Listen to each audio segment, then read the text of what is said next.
nice bits of clay pipe and still lots of bowls, which is really good. Not too many with maker's marks on, but it's been really good because we had the clay pipe specialists come in, and all the volunteers got to learn all about well, I did as well, about the different ages of clay pipes. So they're all getting an idea when they're digging them up about roughly if they're a really old one or a less old one. So it's actually quite nice when we find clay pipes because it's something they can really associate with.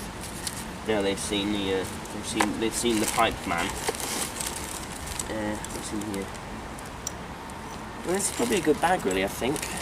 Now you forgive me because I'm not bad on pottery, but also not an expert. So this is typical. This came out yesterday out of one little area. So we have some modern pot, or Victorian-y pot, anyway. But we also have some. Oh, that's also a modern pot. I thought it was mini, so that's nice. It's you can see a nice creamy one. That's Laura's favourite. I like those. I think that's it. That's all quite modern. But that's a little bit older again. And that's a 17th century bit, I believe. So we're getting a bit older. But it's quite a typical bag. So there's just everything there. There's bits of slate on because there's lots of glass.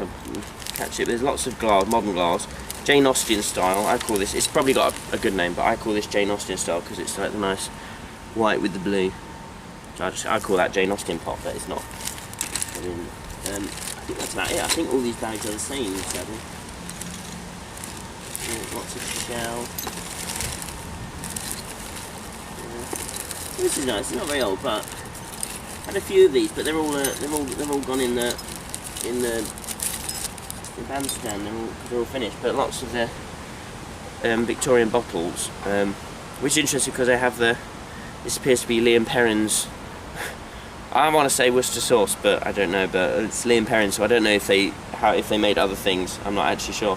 But it's quite interesting because some of the Victorian bottles you can get in the makers on, and just really good colours. So you get the really small sort of bright blue, and they're sort of what do you call it? Like they're medicines and medicinal things they used to get from the apothecaries and things. Lea Perrin.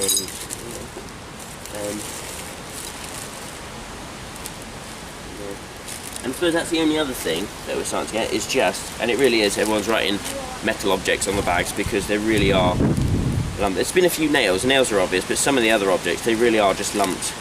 I don't call them lumps of slag either, but yeah, just random lumps of metal. So hopefully if they get dry brushed, they need to dry out really, get dry brushed to be able to tell us a bit more. That's about it really for the finds from yesterday.